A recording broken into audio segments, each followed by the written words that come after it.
First I wanted to thank Matthew and Tom for inviting me. It's really fabulous opportunity. I'm really quite struck at how well these papers have spoken to each other so far.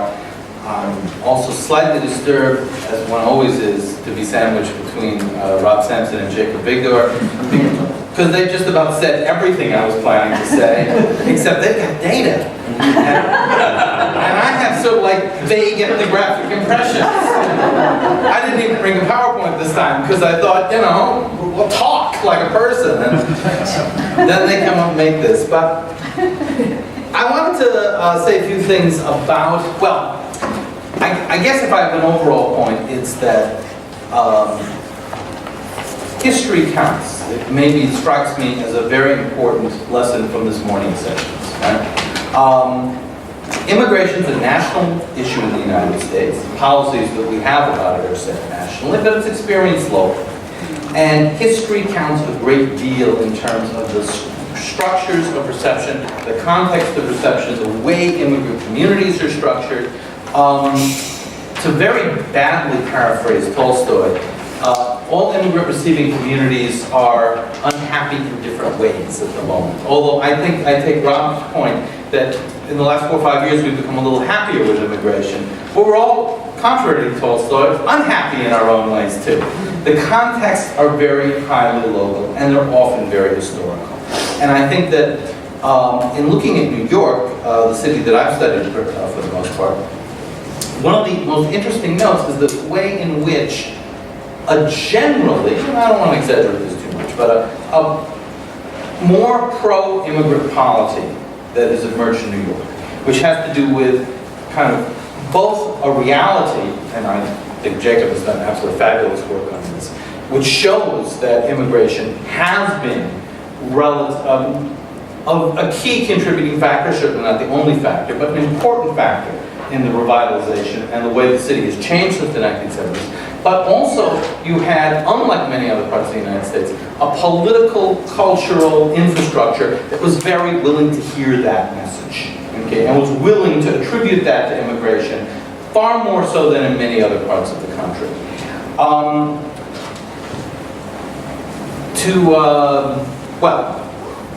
To move back just a quick step, I was very influenced by a paper by Audrey Singer, which focused on the different kinds of receiving communities in the United States. We've already talked about that a good deal here.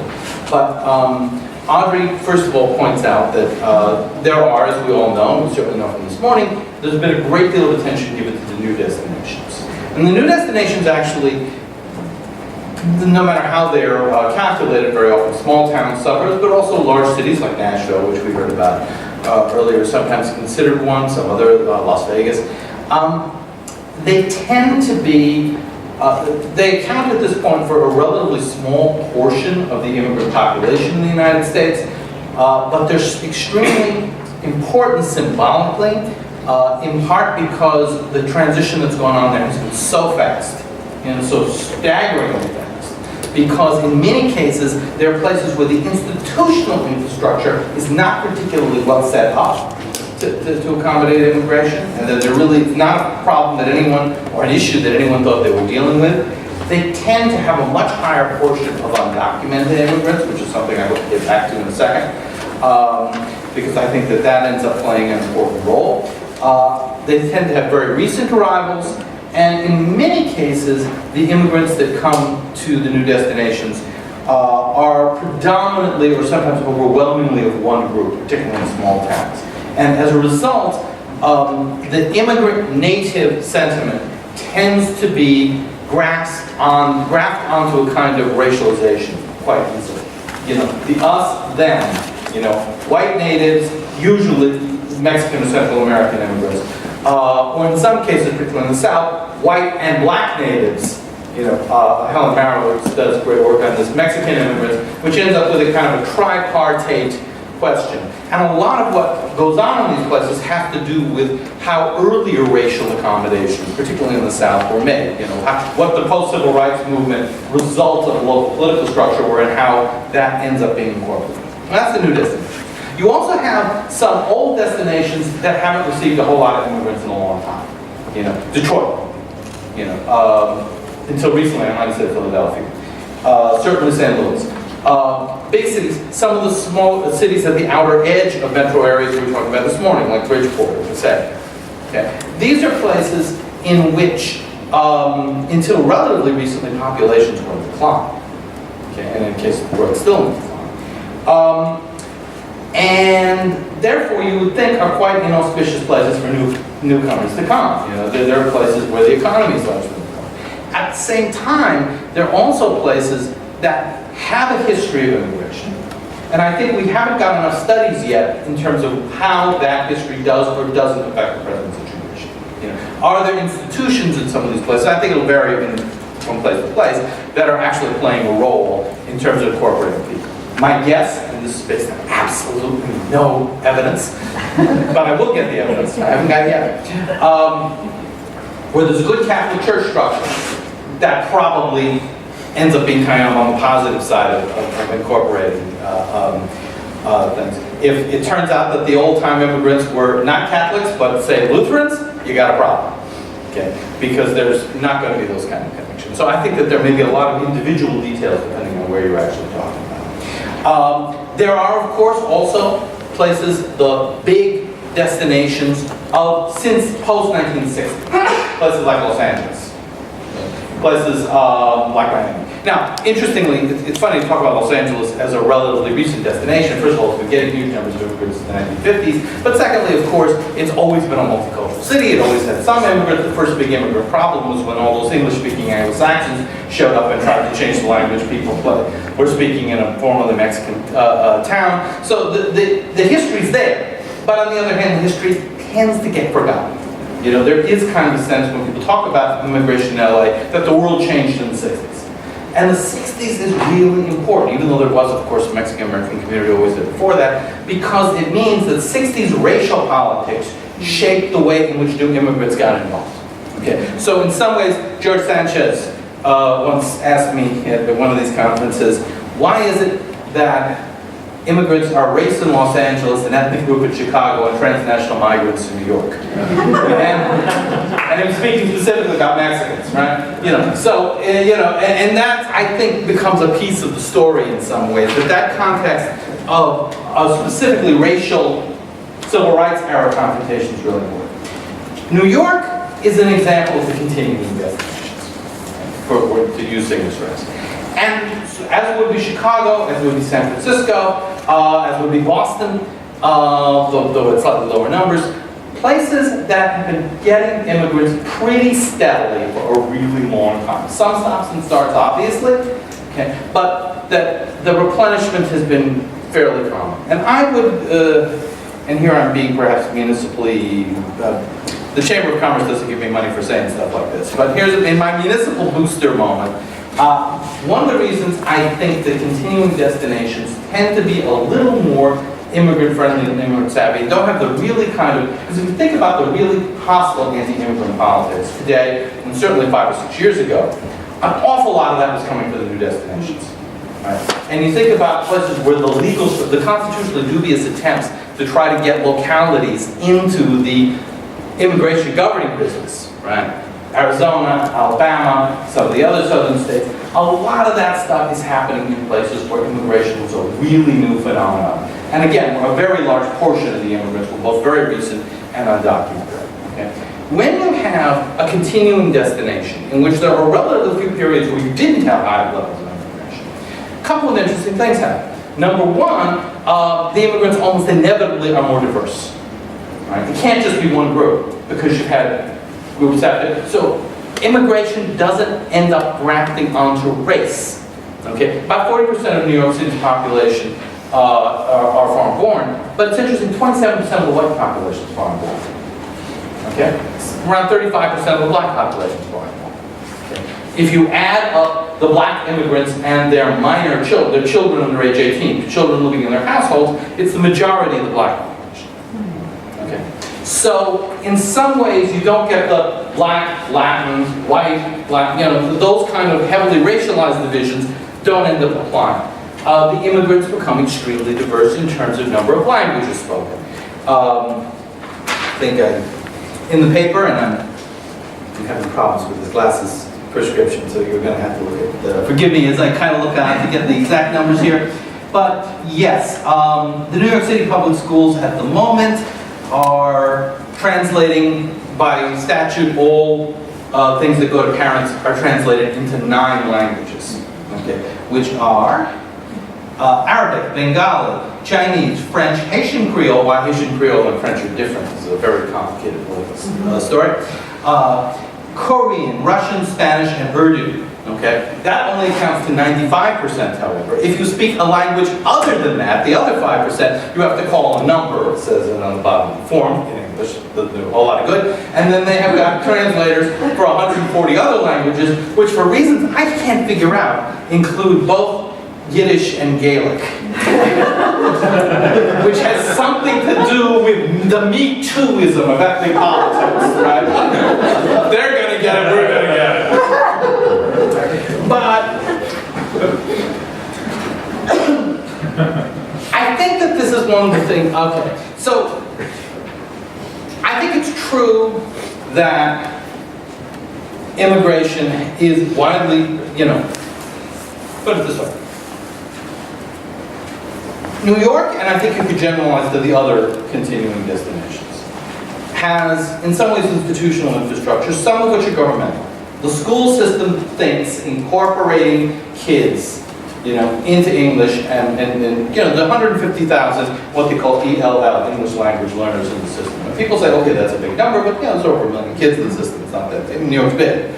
What people always forget is that to be an ELL in New York, you have to have not passed I think it's called the NICESLAT, the actual test of English proficiency, which is really, really a low bar. Okay, so almost everybody who's in that group is been in the country less than 3 years. So that's not if you're an immigrant or have immigrant-speaking parents. That's if you just got here, right? Then there's at least as many what they call former Ls, people who are in that category who've now tested out, but are still in the system, and even more people who speak a foreign language at home, but whose English was always good enough that it managed to get to that relatively low level that puts you into mainstream education. That means we don't have to spend money giving you ESL services. So the numbers in that sense are fairly large, and I think the school system always saw this as a pretty key part of their mission. It's federal money that pays for it, but people didn't have to be persuaded that was important. The City University of New York, my own employer, that I'm by contract I think obligated to say good things about, 43% of the students are immigrants. Not the children of immigrants, immigrants themselves. If you throw in the children of immigrants, it's pretty much everybody. And you can go around, and I do this in classes, and if you get, like you say, how many people's grandparents were all born in the United States, it is really unusual to get more than 1 kid in a class of 40. Usually an African American, occasionally you'll get 1 white.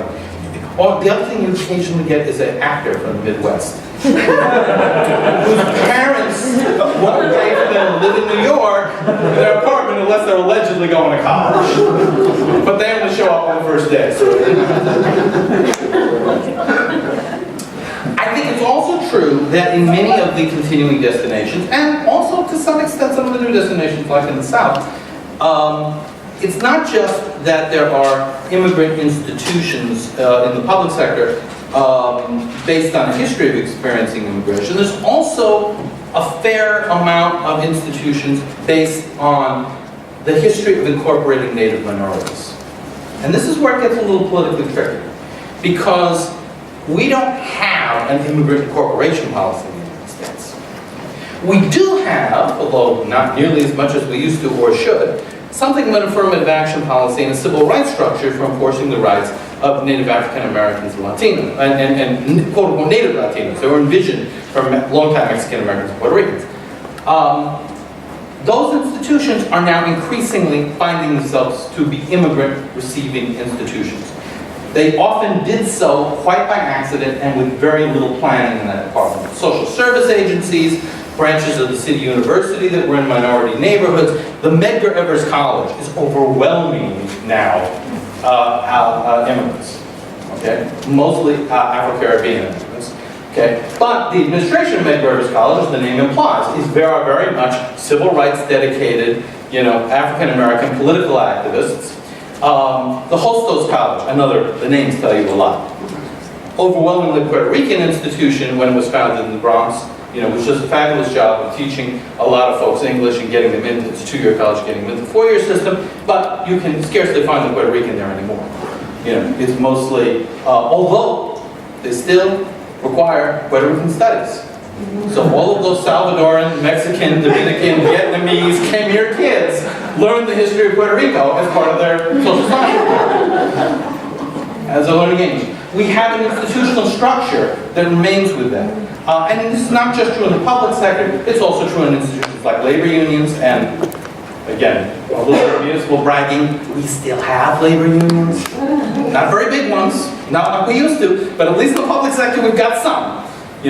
And labor union officials, in the large project they did on children and immigrants a few years ago, we had a survey and then we had some in-depth interviews, but we also sent ethnographers out to various institutions. One of our ethnographers was working with a labor union that represented hospital social workers. Amy Forrester is her name. She did a fabulous job. But one of the anecdotes that her article has is talking about how, this was a very typical New York story, in that this was a lefty union, which had been founded by communist Jewish social workers, who were then locked in a battle with African Americans and Black Power civil rights advocates, Malcolm X-inspired advocates, since the 1960s. Right? So by the time she got there in the 2000s, the African American civil rights guys are in their 60s and 70s, and the Jewish communists are in their 90s. But it doesn't matter, this battle is still going on. Right? What neither side has noticed is the membership has completely changed. The membership are overwhelmingly immigrants in their 20s and 30s. And she talks about one particular note where there's a social day going on, kind of an ethnic social function happening, where the music is playing and the band gets up there. It's a Caribbean band, it's it's hospital workers, so it's largely West Indians. And people sing Guyana in the house, Jamaican in the house, St. Lucia in the house. And finally, the now in his 70s head of this union, since he took it away from the communist Jews in the 60s, gets up there and in a moment of expansive innocence he goes, "Is there anybody here from Alabama?" And of course the answer is no. So those minority institutions aren't really well set up for ethnic succession stories. And they're having them often in very sub rosa ways. On the one hand, they're very useful because they in fact do, in some ways, those institutions and the things they do, and like all institutions, they have to some degree taken this task on because institutions find new missions when the old missions are not there anymore, right? And that's just the way institutions work. And it's true of social service agencies, etc. But it's also true that they haven't really thought this through entirely. And so you often get, and particularly when you have African American and Puerto Rican groups who are in fear of ethnic displacement, see themselves as being passed by groups that they see as more prosperous, suddenly seeing the programs that were invented to help them gain a foothold also be taken over by new groups. That's politically very contestable. The only problem is that the vocabulary becomes very difficult, because the people who are having the battle are quote, Black and Puerto Rican. And to some extent, the solidarity language, hides this issue. It also hides it, by the way, I should note, in terms of social scientific work. One of the things that we, when my colleagues and I started this large study of the children of immigrants in New York, probably our first question, and it's a question that comes since, I'm thinking is very much from the work of Alejandro Cortez and the Massey and some others, people who are interested in the question of immigrant second generation downward mobility. Are immigrants becoming too much being trapped in the same issues of Native African Americans? Increasingly, we became convinced that that wasn't happening, but that there was an opposite problem. That the relative success of the children of immigrants was actually obscuring how bad some sectors of the Native African American and the long-term Puerto Rican population was actually doing. And that we were having a hard time, without doing our own very expensive survey, even documenting that, because most of the official data doesn't make the distinction. That our data, our conceptual categories are still stuck in that black-white, or in New York maybe black-white Puerto Rican paradigm, which is completely not representative of what's going on in the streets. Okay, let me just say very quickly, I didn't want to spend much time on this because Rob already did a very good job on it, but the pro-immigrant notion in New York that a lot of the native population subscribes to, which by the way doesn't mean that they like immigrants. Doesn't mean they like anyone in particular. Well, it's got two subtle qualities to it. One is that we hate those kind of people, but it's rarely qua immigrant. You know, there's a million little hates. You know, the Indian store owners on 74th Street in Jackson Heights are really incensed that the Bangladeshi store owners on 73rd Street in Jackson Heights are ruining the neighborhood. I mean, you've got those kind of things, but you rarely get immigrants as bad. You know, you might even get racialized black, you rarely get the immigrant bad thing going on, partially because of the intense diversity. But you also, you generally have a kind of a consensus that immigration at least has economically been good. And here again, I'll point to Jacob Victor's work, which I think is quite useful in this sense. There's a general consensus of kind of the immigrant health, and part of this I think does get exaggerated. I mean, there is a kind of immigrant as entrepreneurial superhero myth. The Joel Millman book that was mentioned this morning was the classic case of it. But if you, because Rob and I are both old, we remember the 70s, and if you lived in New York in the 1970s, as I did, at the only decade in New York's history, by the way, where the number of immigrants, it was the all-time native, the smallest number of foreign-born people in the history of the city were in the 1970s. And the 1970 census was the all-time low point. If you lived in New York in the 70s, it's real hard to think of the developments of the last 40 years, which are largely characterized by very high levels of immigration, as being negative. You know, Ed Koch is supposed to have famously said, New York minus immigrants equals Detroit. And that would be a bit of an exaggeration, unfair both to New York and Detroit in various ways, but it's not an uncommon popular sentiment. You know, that whatever else the problems with those kind of people are, the ethnic, the economics are good. It's kind of a more interesting question to think about why. And I think Rob hit on one of the important reasons why, which is simple population stability. You know, the 70s are also the only decade in the city's history when the population actually went down. Okay. Since that time, it's been rising steadily. You know, you can't find vacant apartments or huge blocks of vacant in the South Bronx. Pitkin Avenue in Brownsville and 149th Street in the South Bronx have very few vacant storefronts on them now. Okay, a lot of that is not because people aren't poor. It's not because people aren't struggling. It's not even because the immigrants own all the businesses, although usually it is true that the immigrants do own the businesses. It's that you can make a living selling milk at 3 o'clock in the morning on Pitkin Avenue. And the reason you can do that is because the population has stabilized, it's going up. And it's going up in the poorest neighborhoods. And if you don't think, you want to know why that's important? Think Chicago, think even, you know, Southside Chicago in the 80s. Think Detroit today. Think a lot of the big Midwestern cities today. The Bill Wilson or Louis Vuitton scenario of completely depopulated hyper ghettos just hasn't happened. And it was happening because back in the 70s, which Rob and I are old enough to remember, there was a lot of talk about planned shrinkage in places like the Bronx. That the ideal size of New York should be, the size of New York should be about 6 million people. That we should and of course there's nothing wrong with a city of 6 million people, but my God, getting from here to there, with all that vacant housing, all that open land, all that like lack of density, all that loss of those Jacobsy virtues of eyes on the street and all that, you know, that's a hell of a thing to do. Those of you who are also fans of The Wire understand what happens when you have too many vacants. You can tell what The Wire lectures here are. That's bad. You know, it's bad for all kinds of ways. And what's more, and this gets into Rob's other point, which I would just second, in addition to population stability, there's crime decline. And the crime decline is a hard thing to pin down exactly why it happened. There's no one cause. Nothing can be as monocausal as it is in Rudolph Giuliani's imagination. You know, policymakers like to think it's because of things policymakers did. Cops like to think it's because of things cops did. Social scientists like to say, no, it's got nothing to do with that. It's an underlying trend that only we can see, you can't see, but here it is. You know, it justifies our existence, right? We know stuff that you all don't know. And we found that this very predictable, you know, demographic, it's a combination, obviously, of all these. One thing, just footnote, one thing that's important to say in New York that definitely is not was mass incarceration rates.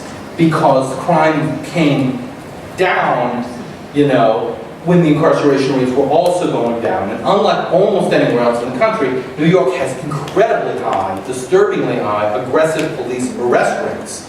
You know, particularly for young men, black men. But it's actually got very low incarceration rates. You know, we're closing prisons. And one of the reasons that that's important is because that incapacitation argument, that the reason there's no crime is because all the criminals are upstate, you know, just doesn't work. You know, and the data makes it really clear. And sometimes I think, as much as I'm tremendously sympathetic with the main thrust of Michelle Alexander's work, I think sometimes that new Jim Crow thing, you know, misses the fact that, okay, what happens when the incarceration rate goes down? And since we're now, I think, seeing a reversal of mass incarceration, at least a little bit, although it's still massive by most standards, like nationally, that doesn't mean racism or Jim Crow. So, anyway, it's my own little footnote there. Okay, just to bring this to a conclusion quickly, because you're not, oh, 0. Okay. Good. I was thinking I have to be over time and I didn't see the little signs. You're not aggressive enough. All right, sorry. To conclude, all right, since this has been an overly optimistic talk, let me give you some pessimistic notions. There still is real issues of a lot of the native minority population. The education system has got an incredible task to do and doesn't do it particularly well. You know, I think I'd argue New York does it better than a lot of big immigrant receiving places, but there's a whole lot to be there. We have the most segregated schools in the country, quite literally, and part of that is the result of the fact that in recent years we've gone to a very choice-based system with an awful lot of charter schools that were supposed to break down segregation. They've done exactly the opposite. We tend to assume that white, Asian, and some Latino students should have very, very long commutes, and therefore find the very, very best school they possibly can, even if it means they spend 2 hours on the subway every day. Whereas African American students are supposed to go to very small schools, they're breaking up the big ones, where they never leave their neighborhoods. Okay? I'm very nervous about the notion that educational excellence is different for whites and Asians than it is for blacks and Latinos, which is increasingly set. And you think organizations like the Harlem Children's Zone just accept this as a fact of life. I mean, racial integration has completely dropped off the agenda in terms of this, in terms of school reformers. And it has done so, ironically, at a time when many of the older African-American neighborhoods have actually integrated due to gentrification and immigration. You know, so ironically, the schools ended up being more segregated than the residential communities they were in rather than the other way around. Okay. And that, I think, is a real serious question.